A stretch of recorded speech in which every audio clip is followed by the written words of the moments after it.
Your turn.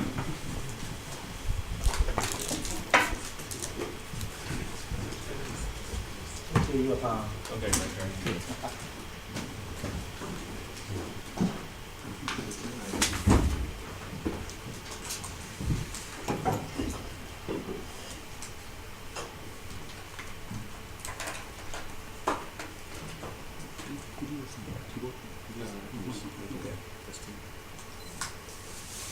Okay, good. Okay, Alex.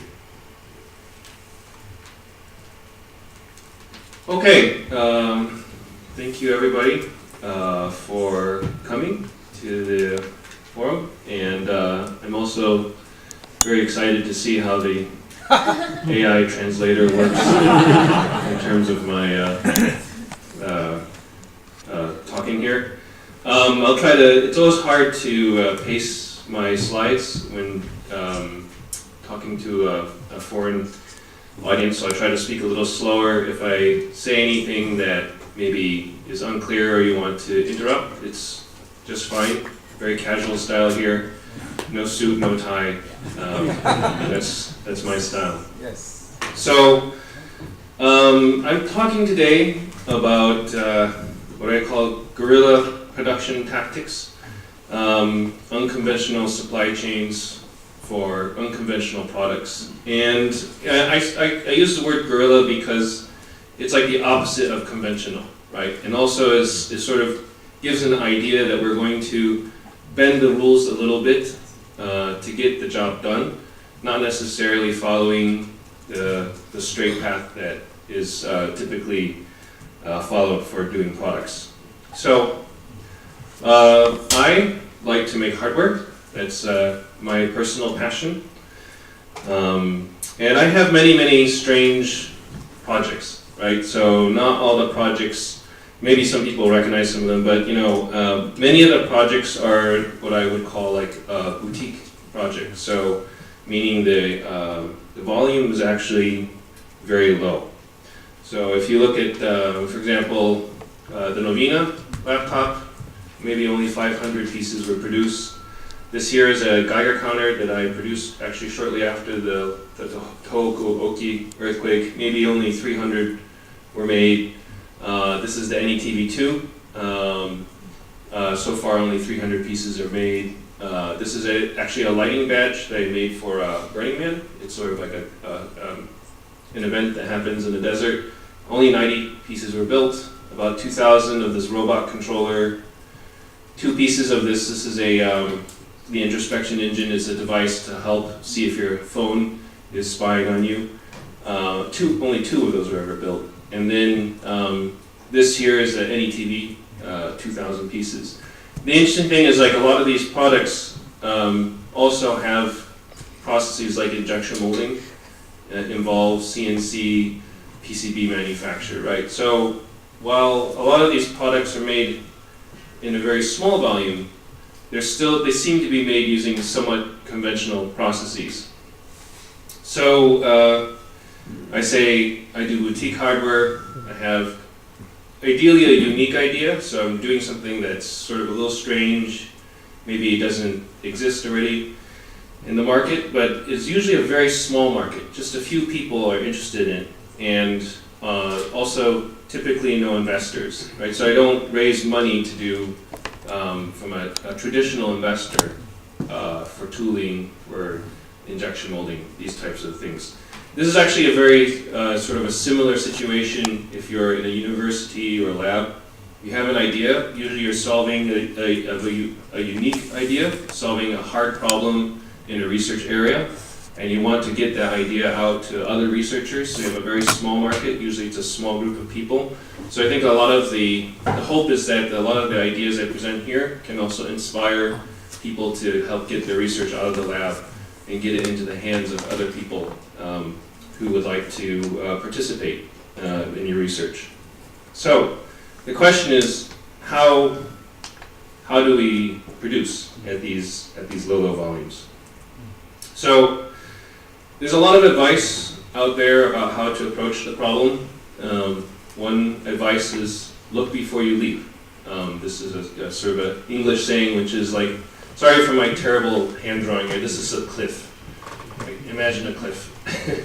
And you want to make sure that everything's safe before you go ahead and leap.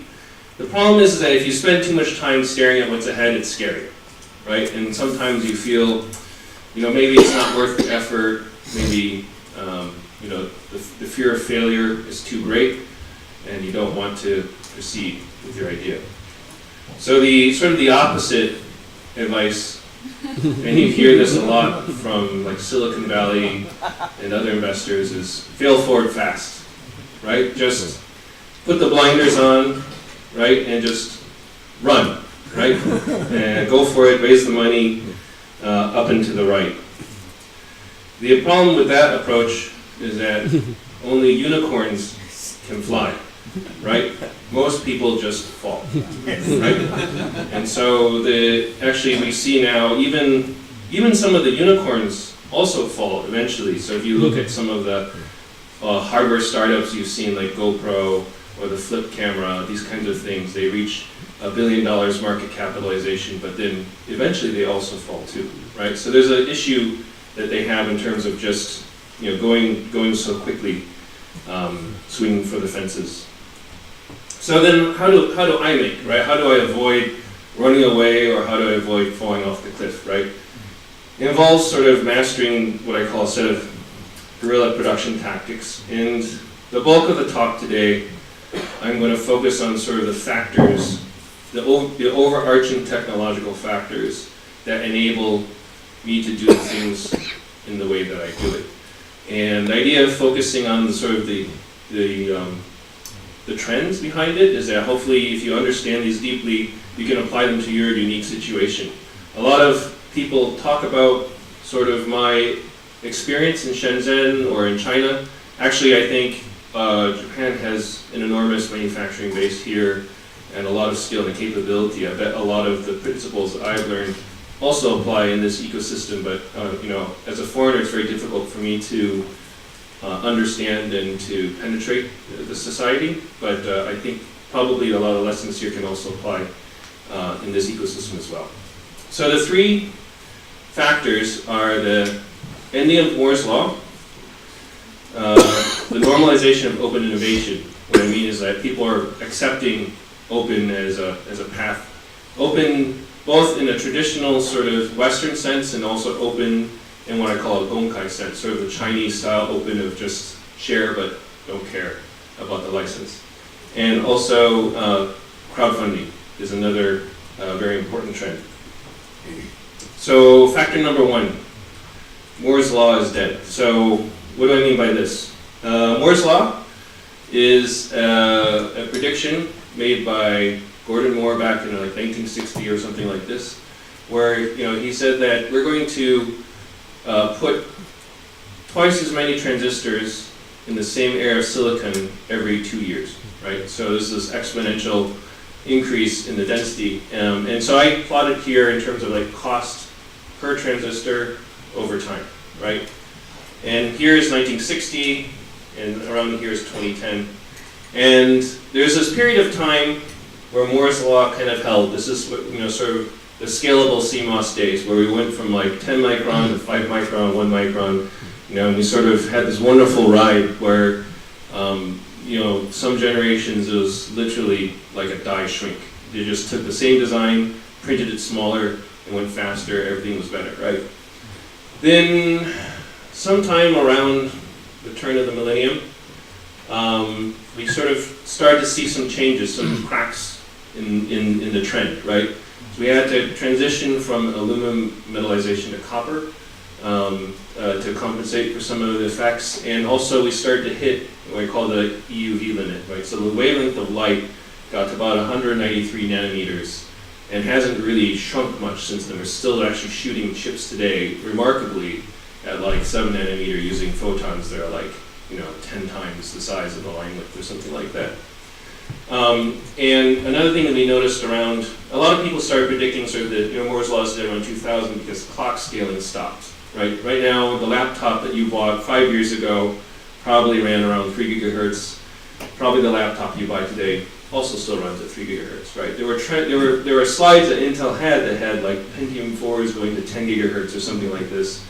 And it just turned out that while they could build that, you would also need a small air conditioning unit to cool it, right? It was just impossible to put the amount of heat out that those chips would produce. There's some clock scaling still continues, but mostly in like a sort of supercomputer and constrained applications.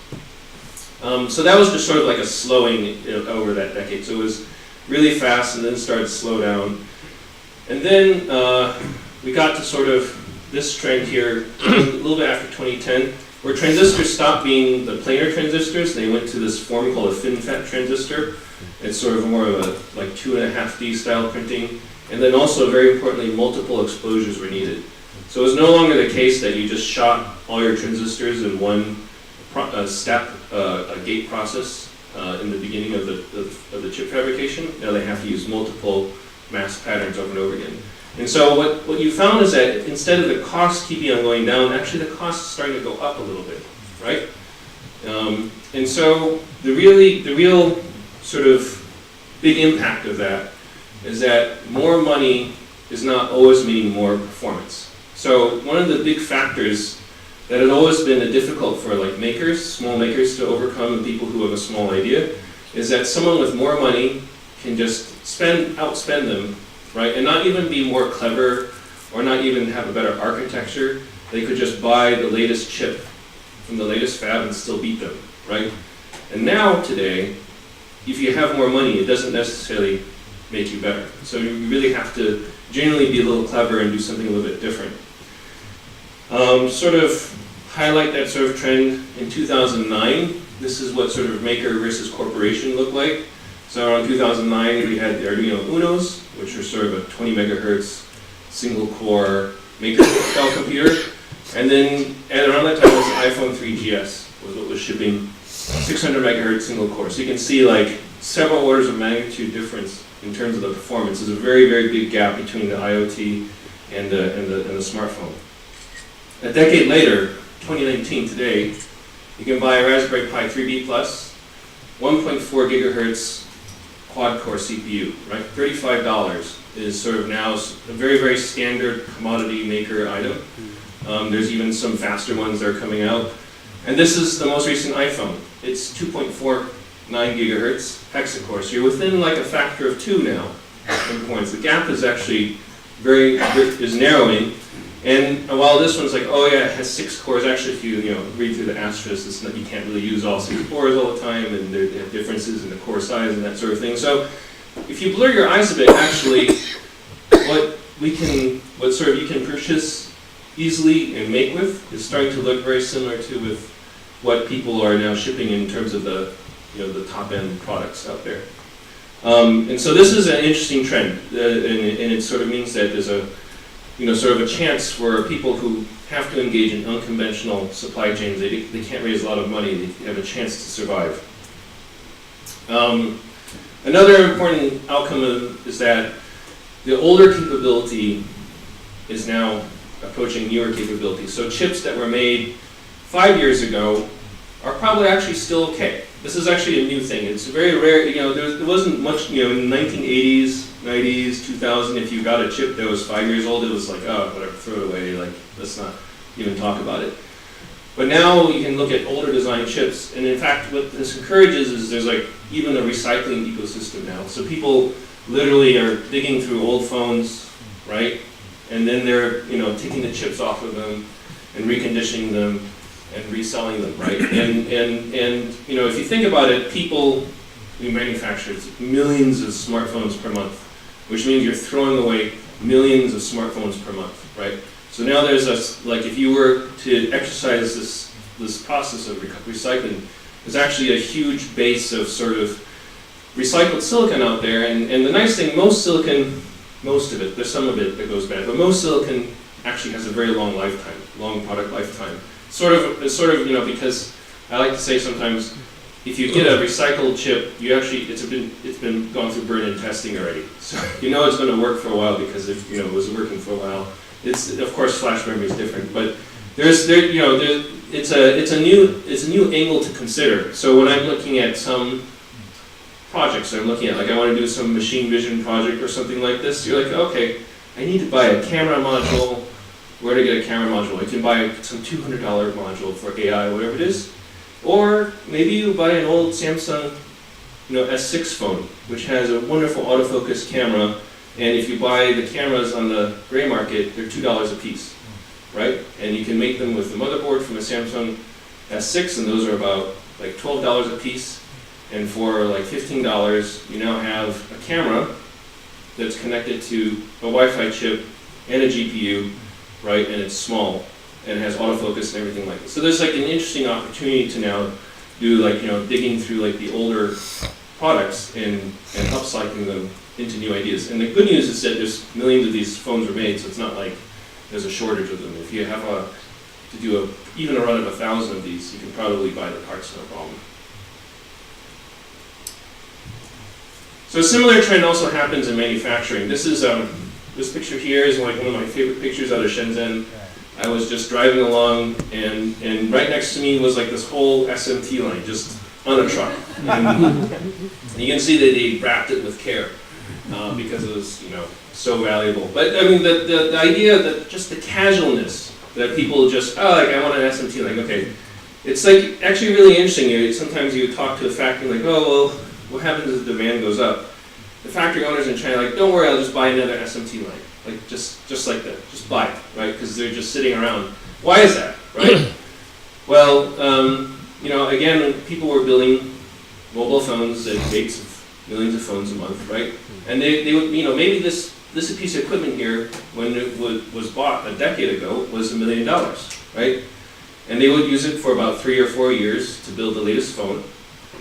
And then some new machine will come out, right? Because more is on makes everything better. And so then they have to like sell the machine. They don't throw away the robots. The robots can still build stuff, right? So they say, okay, we'll sell it. We've already depreciated all of the costs, from an accounting measure, so there's no more real value to it. Anything they can get is fine. So maybe $100,000 for $1 million machine, right? Some other company picks it up and uses it for 10 years to build, maybe DVD players or something like this, some intermediate level consumer product. And then they're like, okay, well, this other nice cell phone machines are being sold. I'm going to upgrade my machine. I'll sell that for $10,000. Just $10,000. $1 million machine now being sold for 1% of its original purchase price. But the thing is, robots don't go bad, right? That machine that was building the Motorola like V3 Razr phone or the old style Keitai, whatever phones they had in the 90s, are now being used to build kids' toys, right? Sort of very, very low-end products are being found in these factories. And so what you find is that there are all these kind of small facilities that dot the countryside that from the outside they look very humble, right? Maybe chickens running around in the yard and something like this. And then you walk inside and there's like a robot and you can recognize the model. It was the same model that was used to build, Asus motherboards in the 1990s. Very high capability machines. So this similar trend had an impact on manufacturing. So there's sort of like this sort of like, what do you call this? So this trickle down supply chain effect that is now making sort of a guerrilla approach to building things possible. So the impact of sort of more, no more, right? Is that more investment doesn't necessarily mean more performance. Right, so it's not as easy to be outspent, and there's more room for people to be clever, more room for people to take time and think about things, which is nice. From the standpoint of a small organization, you have to wear many hats. You have to do marketing, you have to do accounting, you have to do product development, you have to do supply chain management. You're splitting your time in different ways. Now you don't have to have an organization of like 10 or 20 people to do it. You can take your time, focus on engineering, and then kind of cycle through all your stuff. And you don't have to immediately just raise capital to be even remotely competitive.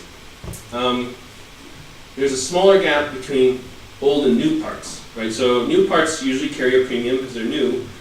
And then it used to be that if you were just going to buy an older part, you wouldn't even be competitive. You wouldn't even consider buying a 10-year-old microcontroller for your IoT product in the 90s, because that would put you in something like an 8 megahertz, some really, really pathetic processor. Now, like, you know, these MCU lines are very, very stable, and they're getting cheaper over time. And there's also a smaller gap between old and new factories. So you don't need to find the latest pick-and-place machines. You need to work with the latest, highest capability factories. You can find some older factories, and a lot of these older factories, they're really hungry for business. They want to do something different and innovative. And so you have an opportunity to work with them to try and bring them up and bring your business up as well. So thinking like a Guerrilla, consider smaller and older factories, and also consider using sort of existing modules and parts to kind of reduce your engineering and your risk. So you know, when you're building a complicated system, you don't have to build everything from scratch. It's okay to use like compute modules, like the Raspberry Pi and these types of things. It used to be that you had to almost make everything from scratch to be competitive, because you know, by the time something had modularized and the supply chain was there and you could buy it on the shelf, like a compute module, it was guaranteed to be 3 or 4 years old because of the time it takes to do the module. And 3 or 4 years old was really bad in a full-bore Moore's Law world. Now you can say, okay, is it really worth it for me to design a whole Linux computer SoC, put in a module, spend all the money, right? You know, the math is usually, I say it's going to be, you know, $30,000 to $50,000 for you to engineer your own SoC after you take all the, you know, iterations, certification costs, all that sort of stuff. So if you're going to build maybe, say, even 1,000 pieces, right? You divide 1,000 pieces by $30,000 to $50,000. That's $30 to $50 per unit you're trying to have to recover in terms of cost. Well, guess what? That's like the cost. That's the full cost of a Raspberry Pi, right? So in many product cases, it's actually, it can make sense to go ahead and consider modules. You don't always have to build from scratch. So another factor is sort of the normalization of open innovation. So before open innovation, right? You know, how many people would have heard of a do-it-yourself VCR? I'm guessing a lot of people here know what a VCR is, right? The age group looks about right. Anyone here not familiar with the VCR?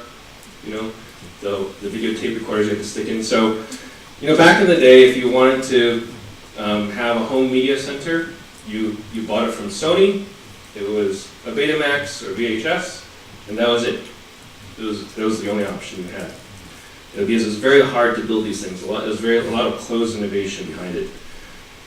Now today, if you want to do your own media center, you can do it at your own home, right? So this is a Raspberry Pi media center, right?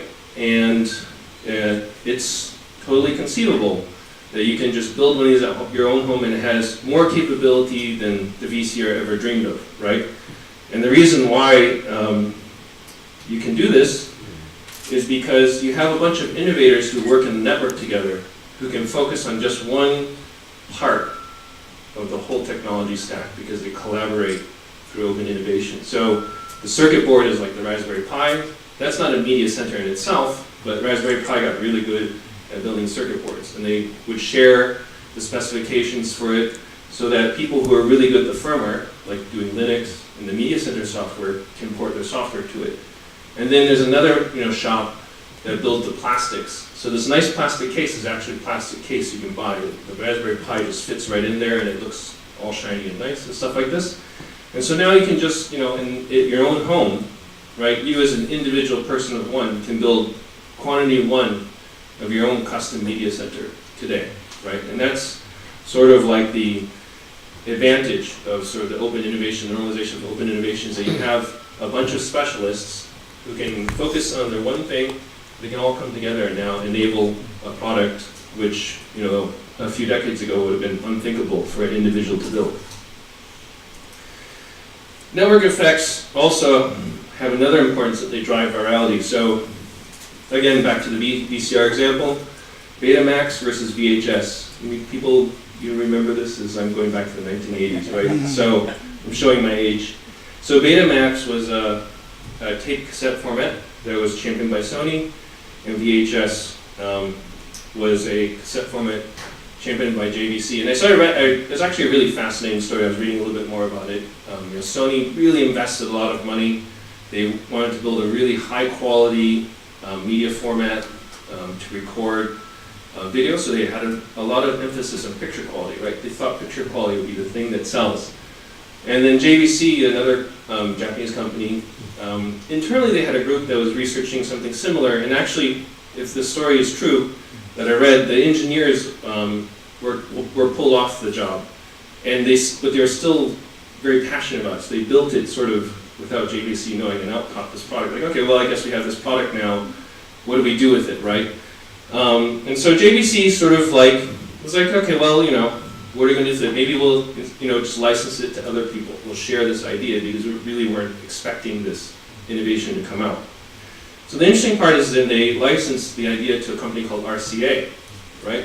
And RCA understood the market better and realized actually what people cared about wasn't necessarily picture quality.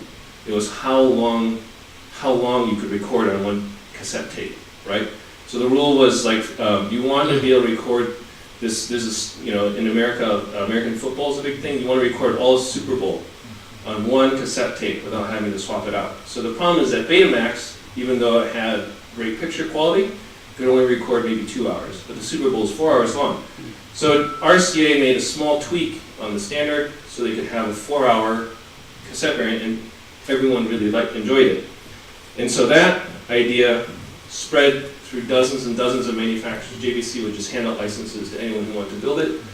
It became very popular, and Sony just held on to its stand, right? Says, okay, we're going to build quality products, and we're going to win because we're Sony. But it turns out that, at the end of the day, the network effect of sharing the idea, putting out an innovation, having the improvements come back, beat out over sort of Sony's sort of closed approach in this case.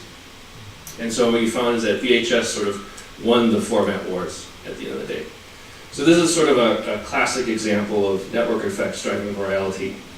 So a lot of times in open innovation, people are worried that if you share something with somebody, they're going to take the idea and just run away. Like, why would I share my hard work with you when you can steal it? And the reality is that it's not so much that they're stealing your idea, is that you can also steal back their ideas if you want to put it in a sort of a different perspective, right? It's a sharing, but when you both steal from each other, it's also kind of sharing, right? It's like not just a one-way street. And this is also known as collaboration, right? It's another way of thinking about collaboration. And the really actual important part is that oftentimes when you share things openly, it's not just you and one other person. There's actually a whole network of people you're sharing with, right? So maybe one person shares an idea, you think you're sharing with one person, you just publish it on your GitHub page. Actually, hundreds of people might be looking at it. And all those people, remember that the diagram I had for driving open innovation, a bunch of domain specialists are now looking at your idea, maybe improving it, right? And you can also sort of put legal licenses on your IP to try and enforce reciprocity, or at least declare your intention that if you were to take my idea, I should have the right to take your improvement back, right? So that's another thing you can do. And also, people who cheat in the network face a network pressure to comply, right? So particularly in the open source community, there's a lot of very strong self-policing to sort of share. So there's actually people who will find products that incorporate Linux, and if they don't share the source code, they'll actually send them notices saying, like, you're using Linux in your product, remember the GPL requires you to send out a copy of the code, and they're very persistent, right? So there's some people have spent years hounding Qualcomm to release the Linux improvements for their baseband, and eventually it comes out, it dribbles out slowly, right? And I think that's a very positive thing. But wouldn't it be great also if collaborators didn't just share ideas with each other, but they could also finance each other, right? Instead of just the idea economy, there's actually a real economy behind it. And that leads us to sort of the third factor, crowdfunding, right? So crowdfunding is sort of layering an economic model on top of these viral networks.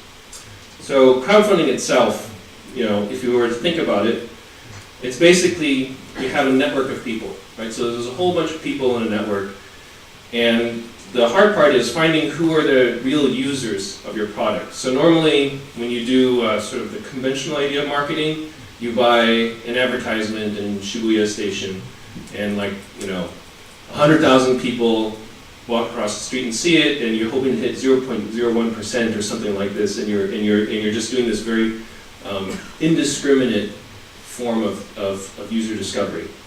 So one of the values of crowdfunding is that it's usually a very targeted, typically network-driven viral campaign. So you can screen out all the people who are not actual users. You can find who the real users are, right? And then another value of crowdfunding is that if you do it right, you can set pricing tiers so that people participate at the level they can afford to participate in. Like some projects even have free tiers. Or just give me $5 for a beer, just show that you like it, right? That helps, every little bit helps for people, students who are interested, want to keep track of it, but they can't participate. And then occasionally you meet people, professionals, who have a real need. They really need the circuit board, this is going to solve their problem. And there's tiers where they can contribute thousands of dollars, right, to see that come about. And in fact, in some campaigns, I've had people email me outside and say is there any way I can just give you several $1,000s more, or a consulting contract or something, because this is very important for my work. It's perfect solution, right? So the neat thing is that it's instead of being oh, I have to figure out how to price this thing at $100 because that's what the market will bear. Now this one thing can go for anywhere between $5 to several $1,000s, depending upon who has the greatest need for it. So discovering that that pricing curve is actually very important in capturing the demand for your product. And this is actually particularly important, for example, if you're in a research setting and you've solved a problem. A lot of times research really solves one hard problem that only a small group of people really need the solution for, but it's going to be $100,000 problem you're solving, right? And you want to find that those few users that have that and have them contribute at the level they can afford. Then you ideally fulfill your promise, right? You ship all your backers the product at the end of the day. And very importantly, because now it's no longer just an ad in Shibuya Station and you don't know who your customers are. You know who your customers are, right? So you get the product in their hands and you can ask them, did it solve your problem, right? Is this what you expected? How do I make it better, right? Some people will become your big fans. Some people will be confused. Some people will be really mad at you. It's okay, right? But the idea is for the people who are disappointed, listen to them, right? Learn how to make your product better, right? Improve your product, or maybe you can also say, it's also fair to say well, actually, it was just a mismatch, I'm sorry, I'll give you a refund, right? Sometimes you just have to make that declaration as well. I do that too sometimes. Once you've done that, you can then grow your customer base and repeat the cycle. There's some companies that crowdfund over and over and over again. They go back to Kickstarter and they'll do their first product, then they'll do the next product and go back, do a third product and go back, and every single time the network gets bigger, they can raise more money, and so they're sort of ratcheting up. So, crowdfunding, it's a method. A lot of people think of it just as a money thing, right? But really, the real value of it is validating your market, right? Finding who your people are, right? And making sure you solve their problem. So a lot of times people have a conceived notion of what their product should be because they're very heads down looking at their research. And when you actually put the product out in front of a bunch of people, you'll be really surprised at the feedback you receive. Sometimes it's oh, I didn't even realize that was people had this problem. Maybe it's useful for this thing or that thing.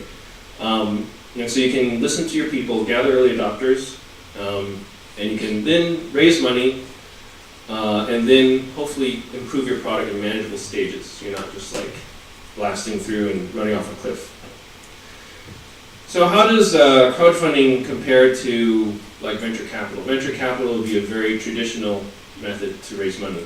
So the benefit of crowdfunding is that the people who back your campaign have an aligned interest in that they only back your campaign typically because they care about your technology. They want the solution.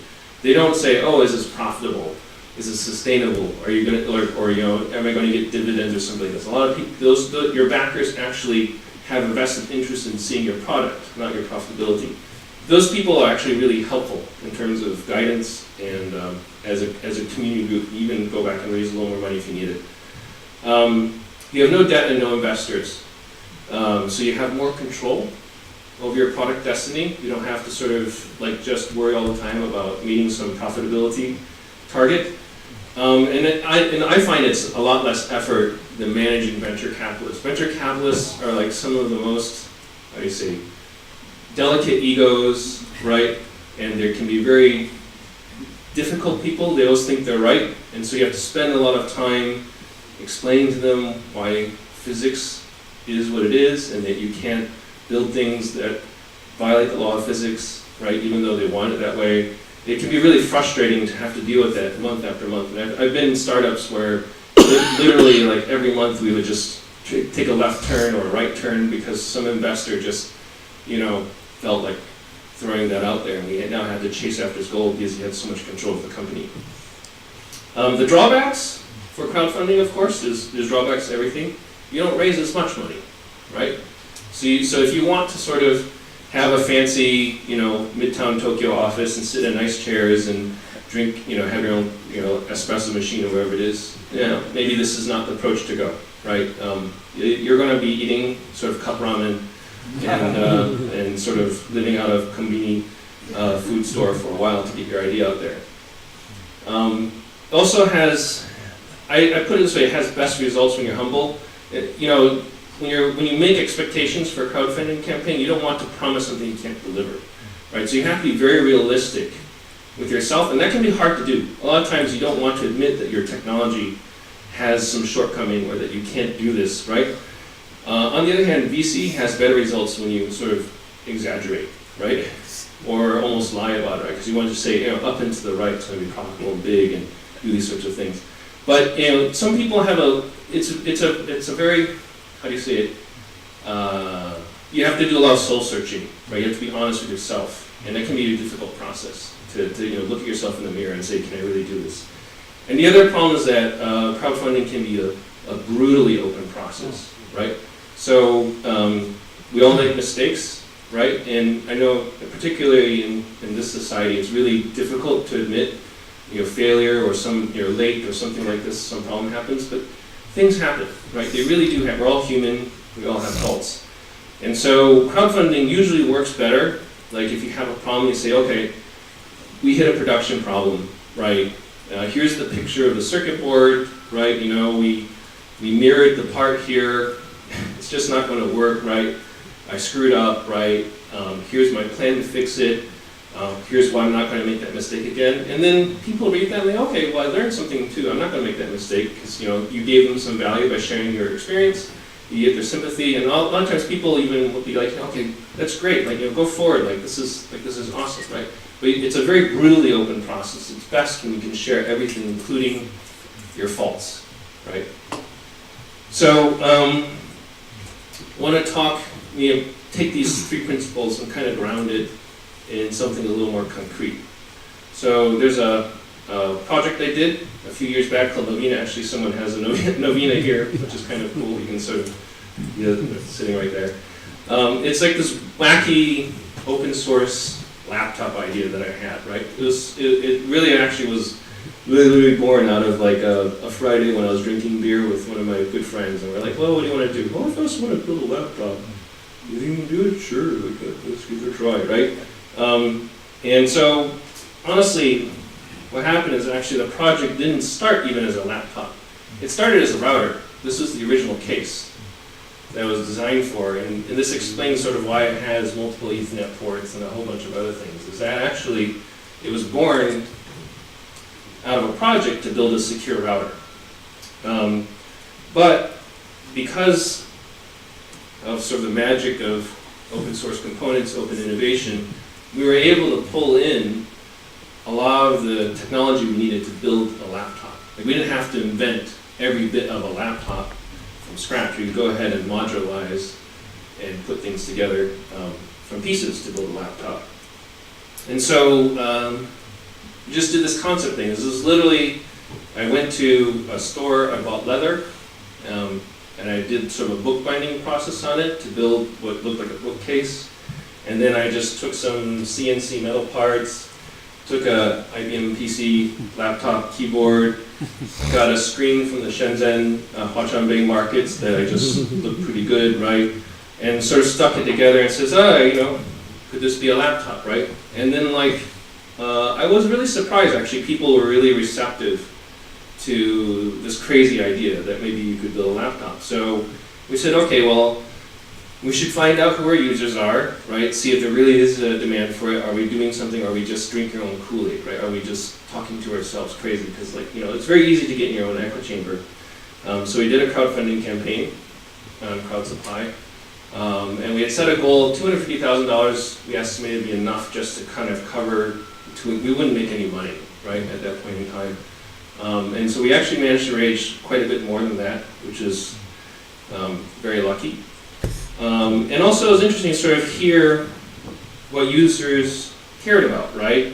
And during the process of the campaign, we were able to do what are called stretch goals. And so as you run the crowdfunding campaign, people would say, oh, actually, wouldn't it be cool if Novena could be an open source software-defined radio, right? And there's this other project that was going on called Myriad RF, another open source project.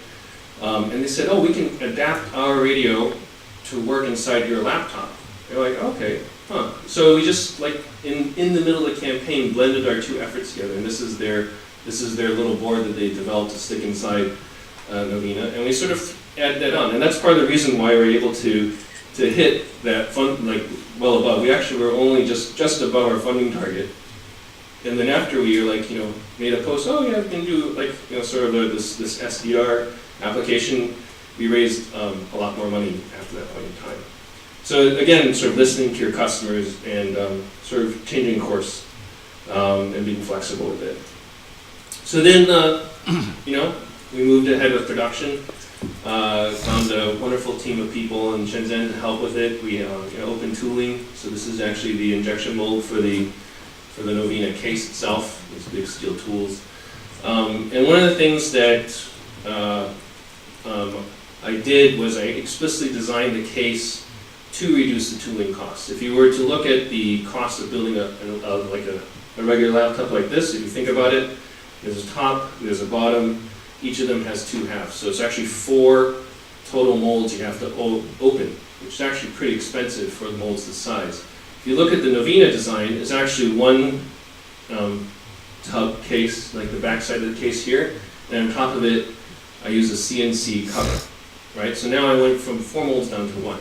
So that's part of the reason I was able to reduce the tooling cost quite a bit. So it's sort of an explicitly designed product to sort of make sure I could do it at low volumes. I knew I was going for a low volume product. And then, of course, there's magic of lots and lots of CNC. So this is a picture of the factory in China that did CNC tooling for the cover of the laptop. And the important thing is that there's no way I could afford all these CNC machines, right? So why did this capability exist? Well, if you walk into that factory and you saw it was running down, they're mostly just building these, iPhone mid-body frames, right? Those are all CNC tooled, right? But around that time, that style of frame was going out of style. So there was a lot of CNC capability hanging out there that needed something to do with it. So again, that sort of steered me towards a design that would leverage a lot of that excess capability for cheap, so that trickle-down innovation that's happening. So if you were to actually go through the whole arc of it, part of the whole process was that I surveyed the factories that were available to me to build the product before we even went to crowdfunding. So I knew that I could build it. So we deliberately did not crowdfund, which one?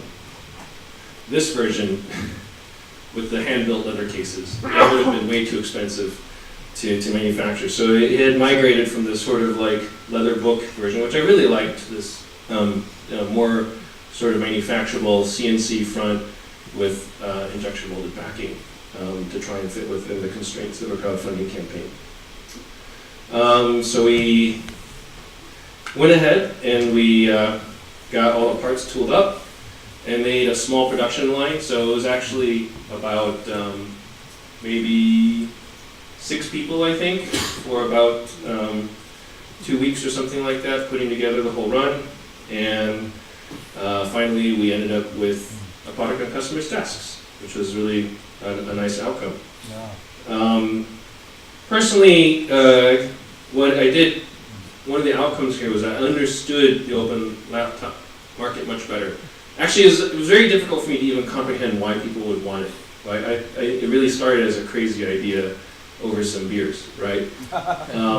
And one of the things I actually realized in the process of building this is that it's not my thing. I wanted to build a laptop for me, right?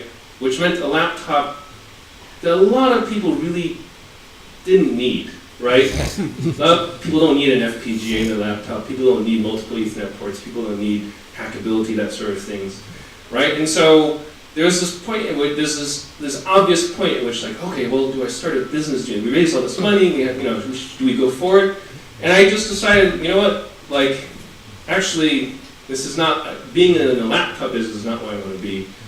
And so a lot of people kind of took over that. So these are actually all sort of now open laptop projects. They look a lot more like conventional laptops. They're priced like conventional laptops. They have features like conventional laptops. And these are people who care about that market, and they're doing it.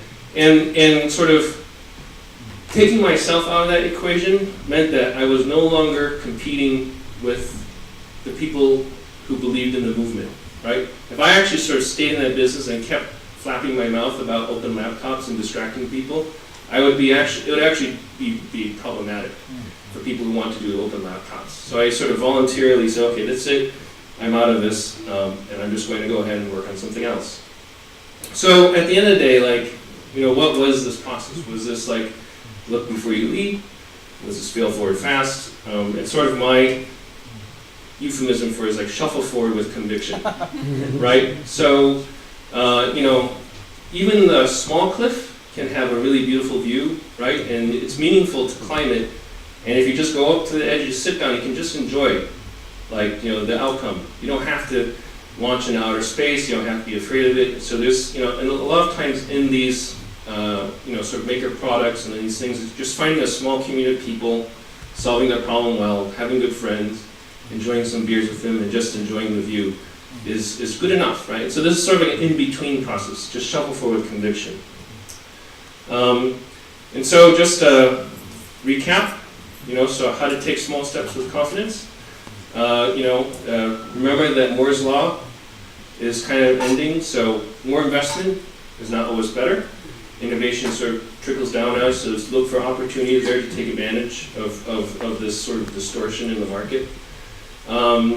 Participate in open innovation, share your ideas, don't be afraid, because oftentimes when you share, you'll get more back than you put out, I would say. In most cases, that's true.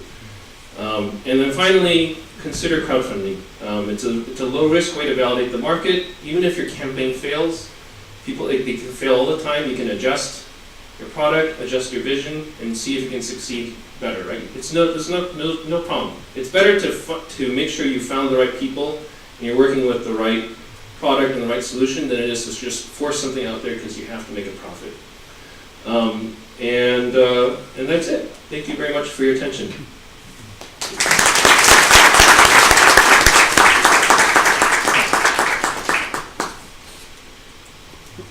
Bunnie-san, thank you very much for your talk. Now open the question and the comment. Any comment, right? 元井さん来てください。通訳の元井さんです。日本語でも質問を受け付けますので、ぜひこの機会にいろいろ聞いてください。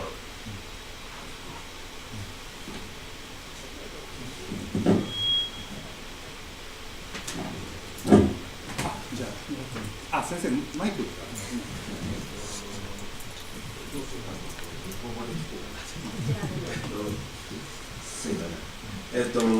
あなたのプレゼンテーションで、私が感じたことは、DIY のメーカーがいろんなプロダクトを作れるだろう、どういうことかというと、私たちはビッグカンパニーからしか、ディフレジエーターとか、マイクロウェーブのものとかを買ってたんだけれども、 DIY のメーカーにそういうものを作ってもらうということができるんじゃないか。だから何でもそのオープンラップトップだけではなくて、私たちが欲しいものは日立とかGE とかそういうところから買わなくて、ディッシュウォッシャーでも何でも DIY メーカーに作ってもらうという、そういう世界が次の世界として出てくるんだということを感じた。For the impression I did, I thought of your presentation, it's we can buy everything like microwave or fridge, everything from not the big makers, but from the DIY makers. Yeah, he said that was his impression. Oh, really? Oh. So, his impression is that we can buy everything from the maker market. Maybe I didn't mean to imply that you could buy exactly all of the, like, you know, for example, you can't buy a VCR literally on the maker market. Yes. Right? But you can buy, you know, the home media solution. You can build yourself. A little bit different, but in sort of open fashion.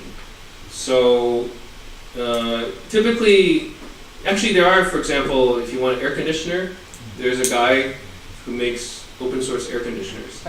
But they're very, very expensive and very, like, they solve a very specific problem, right? So yes, there's a lot of different places you can buy these, but typically the idea is not to compete directly with the cheapest, you know, microwave oven, right? That's not why makers have a passion. They want to make something better or different.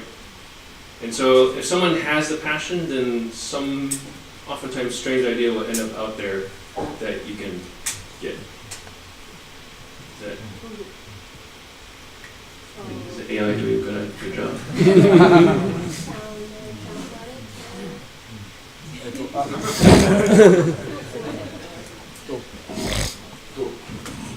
Sound 大企業が作れるようなものは多分今でも未来でも大企業が買った方がよくて、DIY のエアコンとか DIY で作ってある、食器洗い機とかが、日立とかが作るものに比べて安くて性能がいいものになる機会というのは多分まだ何十年も経たないと来なくて、なんだけどもっと限られた、ポイントの大企業がそもそも作らないようなハードウェアのところでバニーみたいな人が勝負する価値があるということを言ってます。Thank you for your question. Thank you. Good question, good question. この機会なんでぜひ何でも聞いてください。マイクでお願いします。はい。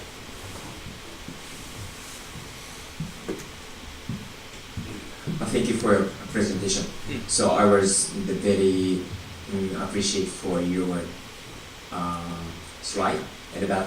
So I would like to speak in Japanese. Sorry. 2010年とか、2010年の最初の方のクラウドファンディングのマーケットっていうのは、非常に、ニッチなというか熱いファンがいて、それこそユーザーコミュニティを作るには最適だったと思いますが、今のクラウドファンディングの性質っていうのは少し違う性格を持っていて、プロモーションをもうすでにプロダクトを持っている人が、プロモーションの目的でやるようなことが性格が非常に強くなっているように感じています。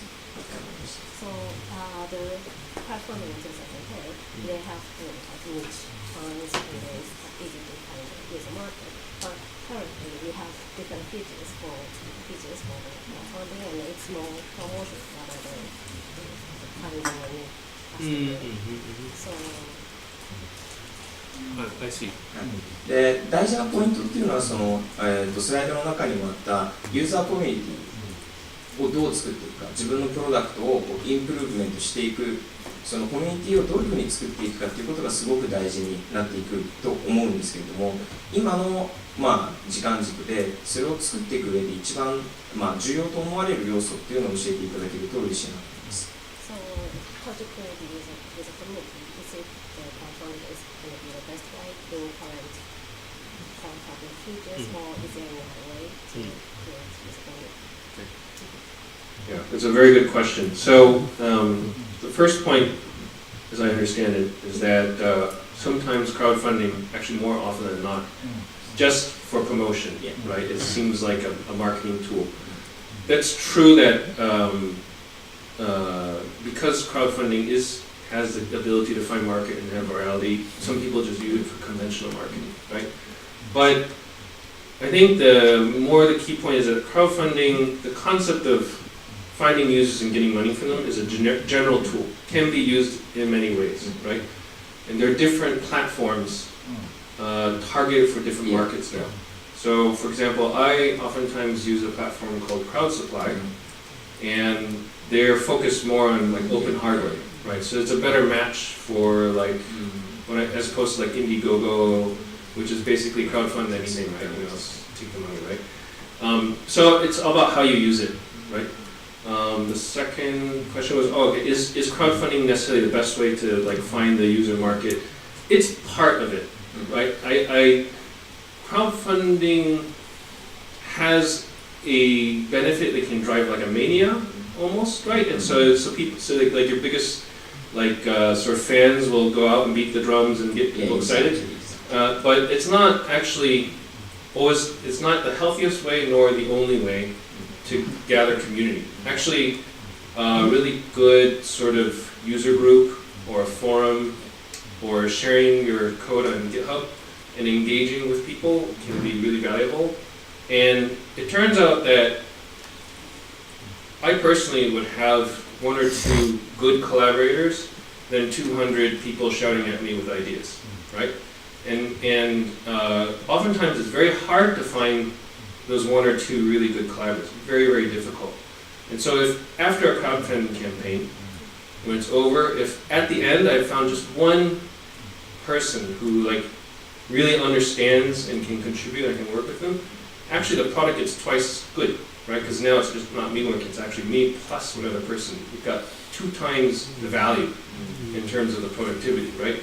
So really it's a tool to sort of spread a big net. Yes, of course you get like money and all these people excited, but when you pull it back, actually the expectation is really you're just looking for those precious people. It's really about the individual. It's really about engaging with those and finding that, and then you know, sharing ownership of the idea with those people is all very important.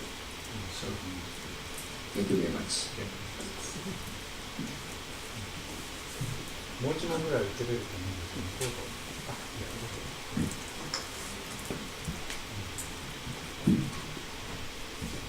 お話ありがとうございます。ですね、そのマスプロダクトっていうか、その大きな会社が作るものと、我々のが個人で作るものっていうところで、やっぱり一番大きなものっていうポイントっていうのは、作る台数だと思うんですが、やっぱり iPhone みたいに、1ビリオン作ろうと思ったら、かなりそのレイトマジョリティって言われるような人たちまでに届くようなマーケティングをしなきゃいけないと思っています。で、先ほど出てきたそのクラウドファンディングとか、SNS とかっていうところで、その作る人間と意識が共有できるようなプロダクトっていうのは、もっとずっと前の、なんていうんでしたっけ？そうですね。はい、イノベーターとかアーリーアダプターとかって言われる人たちに、刺さればそれで成立するような商売だというものだと思うんですけれども、バニーさんが作ろうとしている、チャンビーとか作っていたチャンビーとか、それから先ほどノートパソコンみたいなものっていうのは大体何人ぐらいに届けばいいなと思って作られましたか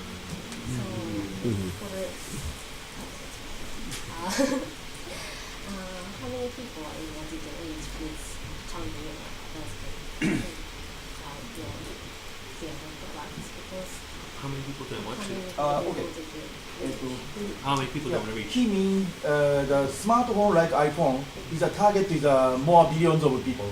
But Novena and can be the more late, earlier than late majority.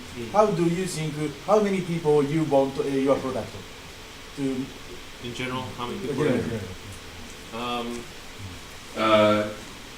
So, it's an interesting question. I want to reach the right people at the end of the day. So I find it very satisfying.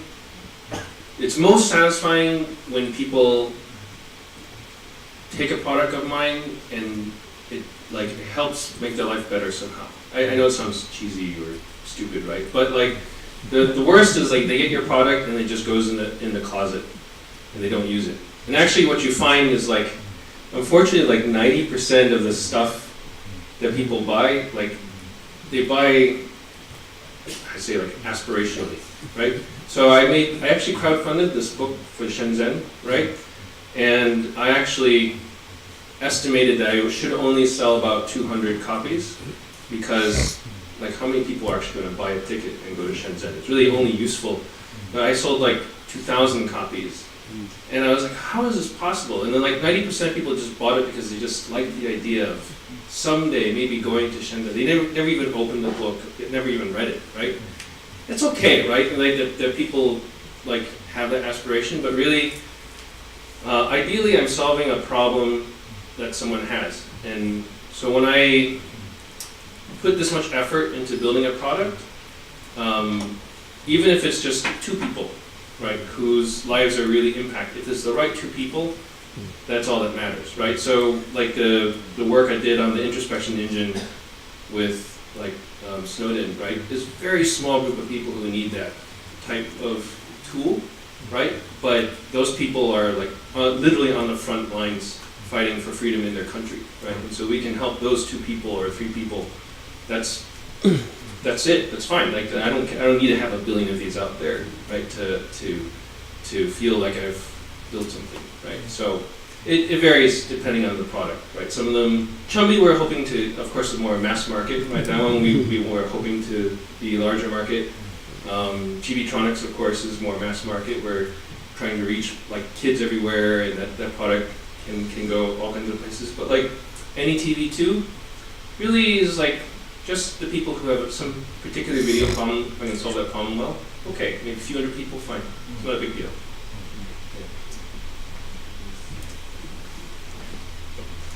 Thank you very much. 時間になりましたので、ここで、バニさんの講演を終了したいと思います。あとですね、質問もしこの後ありましたら、スライドの方で、入力していただければ、後でバニさんの方にお渡ししますので、ぜひそちらの方も活用してください。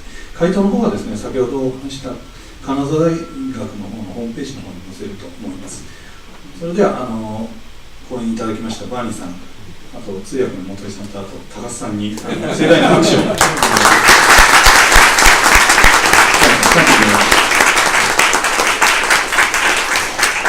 そうしましたらですね、この後ですね、20分まで休憩